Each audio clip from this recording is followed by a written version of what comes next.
Salut! Dans cette vidéo, on va s'occuper des intercepteurs. Donc, on va mettre cette partie-là en in progress et on va voir ce qu'il faut voir à ce niveau-là.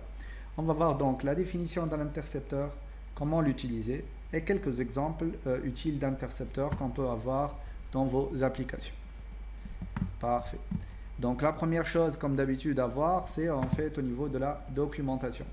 Donc, voilà comment donc Nest.js définit ces intercepteurs. Donc vous pouvez trouver ça au niveau de l'overview dans la partie interceptors.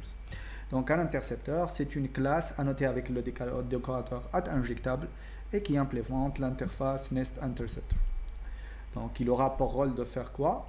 En fait, de lier une logique supplémentaire avant ou après l'exécution d'une méthode. Comme vous regardez ici, vous avez votre client-side, vous envoyez une requête. Cette requête-là vous renvoie une réponse. Donc l'intercepteur, il va intercepter la requête à ce niveau-là et en plus, il va intercepter la réponse lorsqu'elle va être envoyée. Donc vous pouvez agir sur cette couche-là à ce niveau et à ce niveau-là. Donc si vous vous souvenez, nous avons donc défini le chemin suivi par une requête au niveau de Nest. Et donc on voit que pour les intercepteurs, si vous vous souvenez de ce schéma-là, donc l'intercepteur, ça va être la dernière couche avant d'arriver, donc juste avant les pipes plutôt, avant d'arriver à votre requête. Donc ici, il va venir après les middleware et après les guards. Donc là, vous allez avoir votre intercepteur qui va être à ce niveau-là. Il va intercepter tout ce qui a été fait après ça et il va exécuter un traitement ici et en retournant la réponse, vous passez aussi par cet intercepteur qui peut en fait gérer plein de choses. Donc c'est pour ça qu'on dit qu'il va ajouter du traitement avant et après la requête. Donc ça c'est en fait le fonctionnement d'un intercepteur. Donc on va essayer de voir comment créer cet intercepteur là et comment plutôt utiliser des intercepteurs directement au niveau de Nest.js. Parfait. Donc, pour créer un intercepteur, vous devez, on va poser la question à Nest, on va venir ici et on va lui dire Nest, et help, aide-moi. Donc, et on va analyser après ce qu'il y a dans cette méthode là. Donc vous avez interceptor, c'est in. Donc on va lui dire nest generate interceptor. Je vais mettre ça dans un dossier interceptors slash first interceptor. Je vais l'appeler date or duration. Voilà, ça va s'appeler duration interceptor. Et on va appliquer un exemple sur cet intercepteur-là. Donc là, au niveau de notre code, on va avoir un nouveau dossier qui s'appelle interceptors. Vous voyez? Et là, ça va être quoi? En fait, c'est une classe comme d'habitude qui est injectable pour pouvoir en fait utiliser l'injection de dépendance après, qui implémente l'interface Nest Interceptor. Et cette interface-là, si on y accède, et ben en fait, elle a une méthode intercept qui prend le contexte et une méthode next. Donc, le contexte, en fait, c'est le contexte d'exécution dans lequel se fait c'est là où on peut récupérer le request et la request et la response, les deux objets. Et la méthode next, c'est pour lui dire, bah, tu vas le passer aux intercepteurs suivants. Donc, comme vous voyez ici, dans cette méthode next, on a la méthode handle qui déclenche un observable et cette méthode handle là, elle va faire quoi? Elle va passer la main pour en fait, vous avez intercepté une requête, la requête elle marche comme ça, vous l'avez interceptée, vous faites votre traitement et ensuite dès que vous finalisez, et ben, vous la laissez repartir. Et donc c'est cette méthode handle là qui a pour rôle de laisser repartir votre intercepteur, donc votre requête. Donc, ce qu'on va essayer de faire ici, c'est de voir comment faire marcher cet intercepteur-là. Je vais venir ici et dire console.log first in et first interceptor. Voilà. Et après, je vais repasser la main à notre intercepteur. Donc, comment dire à nest que je veux utiliser à l'intercepteur. En fait, si ça dépend de la portée avec laquelle vous voulez gérer ça. Par exemple, si vous voulez appliquer un intercepteur au niveau d'un contrôleur, donc vous allez venir ici et vous allez lui dire @use et vous voulez utiliser quoi? Un interceptor. Et donc là, vous allez lui dire par exemple duration interceptor. Et là, cet intercepteur là va être appliqué uniquement au niveau de ça, de ce contrôleur pour l'ensemble de ses fonctions. Donc si on va voir au niveau de notre terminal, là, si je fais un clear buffer et que je lance n'importe quelle de ces méthodes là, automatiquement je vais tomber sur inFirst interceptor. Vous voyez qu'il vient après les middleware. Et donc si je fais la même chose pour la partie post par exemple, je fais pour le post, pour le get, ah non, là j'ai appelé hello, donc ici on ne devrait pas avoir un nouvel intercepteur, un nouveau message. Donc vous voyez, on voit tout ce qui vient dans les middleware. Par contre, il n'y a rien concernant cet intercepteur là. Par contre, si je lance ici la méthode todo,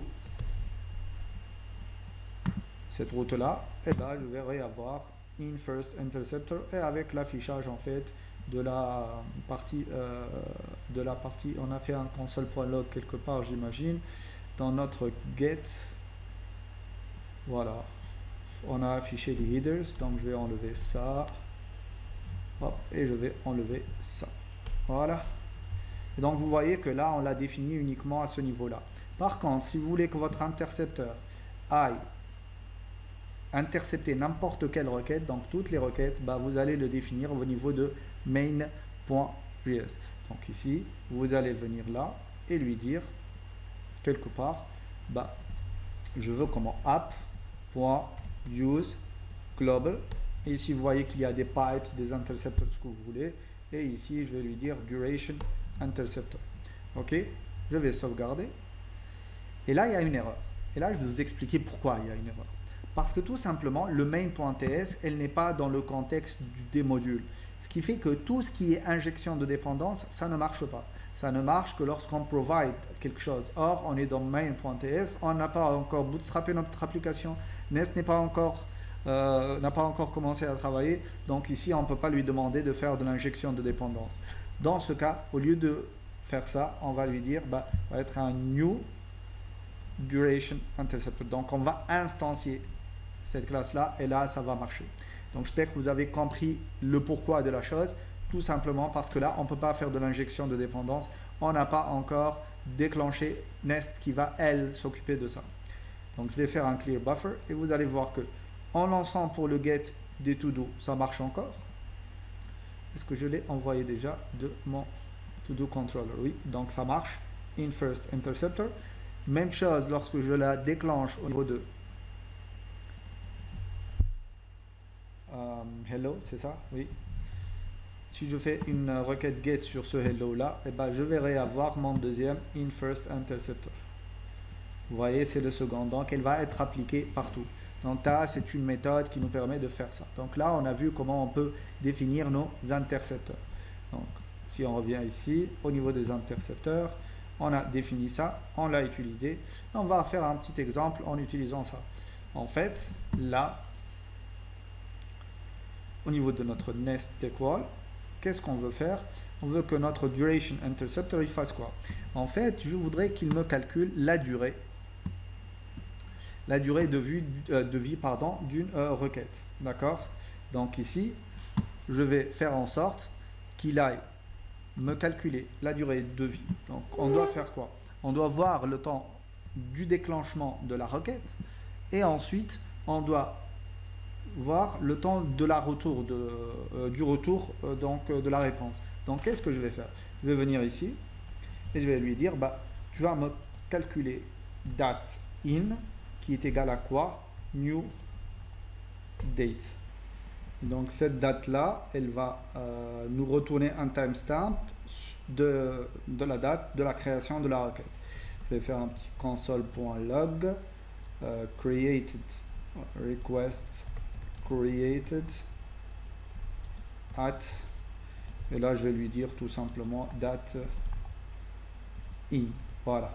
Maintenant, ça devrait nous retourner un observable. Donc, la méthode handle, réellement, c'est quoi? Bah, si on y entre, c'est un observable. Donc, nous, on veut modifier cet observable-là sans le toucher. Pourquoi? Parce qu'on veut retourner un observable. Donc, si vous avez une idée sur la bibliothèque EricJS et les observables, tant mieux. Sinon, il faut juste aller voir ça dans la documentation de la bibliothèque ou voir les vidéos sur la partie Angular où nous avons décrit et très bien décrit les observables. Donc, je vais revenir au niveau de mon intercepteur. Et pour pouvoir modifier, on ne veut pas s'inscrire, on ne veut pas gérer, traiter cet observable-là, mais on veut le modifier. En fait, on va créer un nouvel observable qu'on va retourner. Donc, je vais le piper. Et puisque je ne vais rien faire, donc je vais utiliser le pipe tape. Donc lui, il me permet en fait de traiter le résultat de retour de mon observable sans pour autant en fait le modifier.